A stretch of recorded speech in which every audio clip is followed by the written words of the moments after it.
Good evening, you're now with me, Lorenzo Isaac, for TVS Nightline. Here are the headlines for tonight. The 2026 budget awards the biggest share to Sabah and Sarawak, with special grants doubled from last year's numbers. Kuching police revealed a 32-year-old man has confessed to causing the recent death of a 3-year-old girl. And in world news, a massive 7.4 magnitude earthquake off the southern Philippines triggers brief destructive tsunami warnings.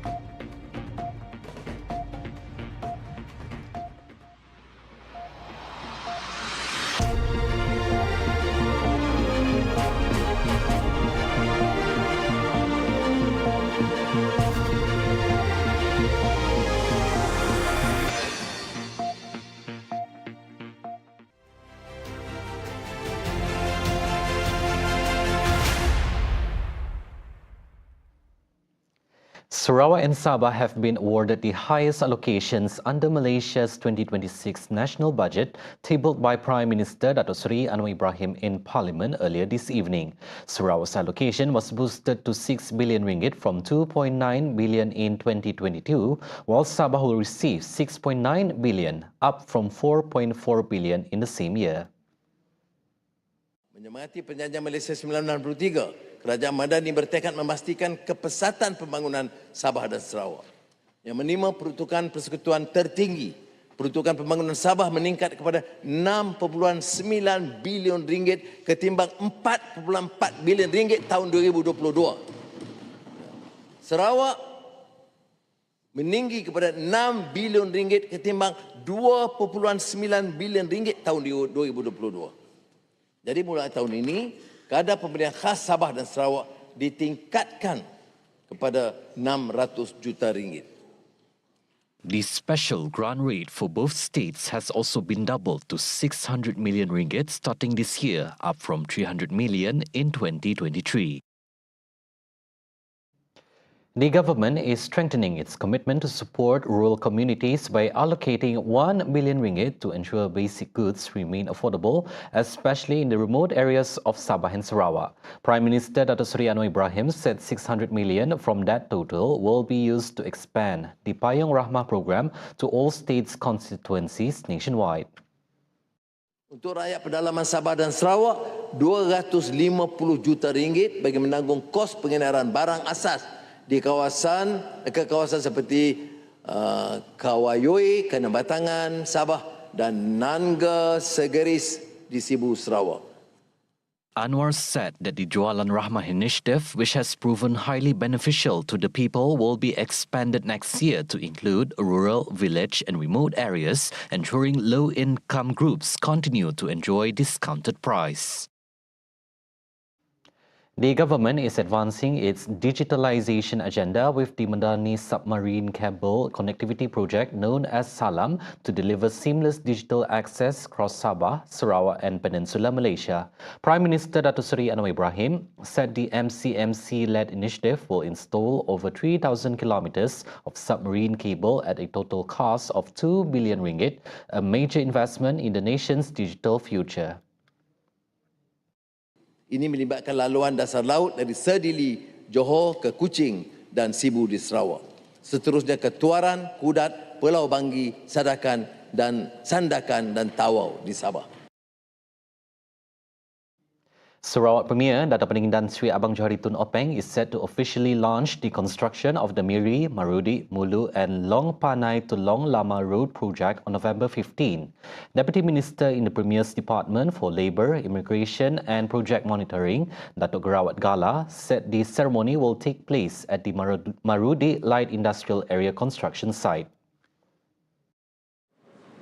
Projek Jalan MMMLL, itulah istilahnya short triple MLL, merupakan satu projek utama kerajaan Sarawak di kawasan Baram, meliputi jarak keseluruhan kira-kira 142 km serta spur road sepanjang 33 km. Laluan utama terdiri daripada dua pakej utama, iaitu pakej 1 Miri ke Marudi dan Long Panai ke Long Lama dengan panjang kira-kira 68 km. Manakala pakej kedua Marudi ke Mulu meliputi anggaran 74 km. Selain itu, pembinaan sebanyak 14 jambatan kecil dan 9 jambatan utama turut dirancang bagi meningkatkan jaringan perhubungan jalan raya dan accessibility di kawasan pendalaman utara Sarawak. Garawat adds that the project will strengthen connections between major towns in northern Sarawak and create new opportunities for rural communities in the Baram region. The high-impact project is also expected to enhance access to tourist destinations such as Mulu and drive socio-economic development in the hinterland. It's targeted for full completion by 2030. Police in Kuching said the man suspected of causing the death of a 3-year-old girl has confessed to the crime as investigations into the case continue. Sarawak's Police Commissioner Datuk Muhammad Zainal Abdullah confirmed that the 32-year-old suspect was arrested less than 24 hours after a report was lodged. Police have since applied for a remand order to facilitate in the investigation. The police chief said the suspect urine tests returned positive for drugs and that, at this stage, only one person has been arrested. Police have also recorded a statement from the victim's mother but see no need to detain her. Muhammad Zainal added that the relationship between the suspect and the victim's mother is still being investigated, saying it may have been a friendship or romantic in nature. The post-mortem was also conducted to determine the cause of death. Last week, Kuching District Police Chief ACP Alexis Nagachabu confirmed the suspect's arrest at Kampung Krian, Jalan Pedawan, following the toddler's death in Kampung Rampangi, Santubong. The suspect, who has 6 prior drug-related offences, is being investigated under Section 302 of the Penal Code for murder, a crime that carries the death penalty or imprisonment of up to 40 years. Sarawak Police said they are ready to provide full security support for the upcoming 17th Sabah state election following the dissolution of the State Assembly last week. Police Commissioner Datuk Muhammad Zainal Abdullah said his forces are closely monitoring developments in Sabah and is prepared to deploy personnel to ensure a smooth and safe election process, including campaigning and polling. Muhammad Zainal added that the number of personnel to be deployed has yet to be determined and will depend on the needs and requests of the Sabah authorities. The Sabah State Legislative Assembly was dissolved on October 6, paving the way for the 17th state election, which must be held within 60 days as stipulated under the state constitution. Sabah Chief Minister Datuk Seri Haji Noor announced the dissolution during a press conference after meeting State Assembly members at Menara Kinabalu. Meanwhile, Election Commission Secretary Datuk Khairil Shahril Idrus said the EC will hold a special meeting on October 16 to discuss polling dates and other related matters for the Sabah election.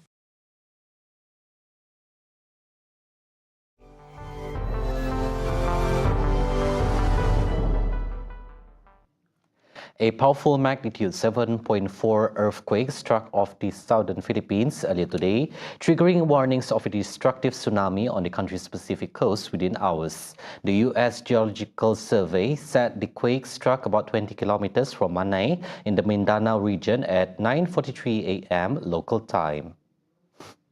The Philippine Institute of Volcanology and Seismology reports that destructive tsunami is expected with life-threatening wave heights on the archipelago nation's east coast. It adds that coastal residents in those areas are strongly advised to immediately evacuate to higher grounds or move further inland.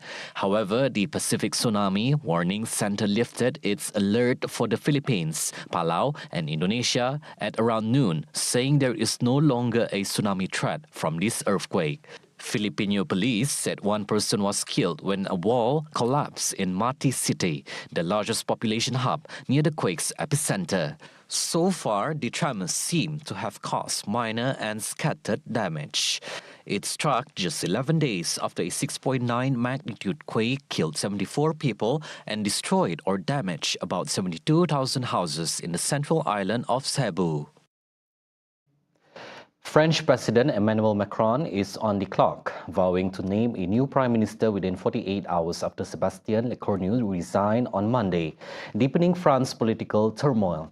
The LSE said a decision will come by Friday evening as months of gridlock over an austerity budget have already toppled two previous premiers and now Lecornu in one of the EU's key member states.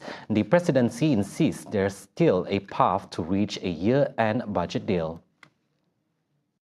Lecornu, who lasted less than a month in office, told French televisions he expects Macron to appoint a successor, not call snap elections or quit. That sets the stage for what could be the eighth prime minister of Macron's presidency. Le départ d'Emmanuel Macron est donc une exigence légitime. Elle porte en elle non seulement une exaspération populaire générale, mais peut-être davantage encore le refus du coup terrible pour le pays d'une présidence aussi dégradée. Loin de s'en effrayer, puisque nous ne pouvons plus rien contre le bocage actuel, mieux vaut au contraire y trouver une opportunité extraordinaire, laquelle pouvoir définir par nos votes, avec cette élection présidentielle anticipée, un nouvel ordre global et sortir du néfaste et absurde en même temps des macronistes. Lecornu also pushed back on calls from former Premier Eduardo Philippe for Macron to resign, saying that the president should serve through 2027 and floated a more technocratic cabinet, less focus on fixing problems rather than pursuing political ambitions. Meanwhile, far-right leader Marine Le Pen signaled hard opposition, vowing her party would vote down all government initiatives as factions jockey for position. See the world closer with TVS as we bring you the latest news updates both locally and internationally. For more headlines anytime, anywhere, just head on to our official website at tvsarawak.my or follow us on our social media platforms at TV Sarawak. Those were the updates on TVS Nightline. I'm Lorenzo Isaac. Thank you for watching and have a good night.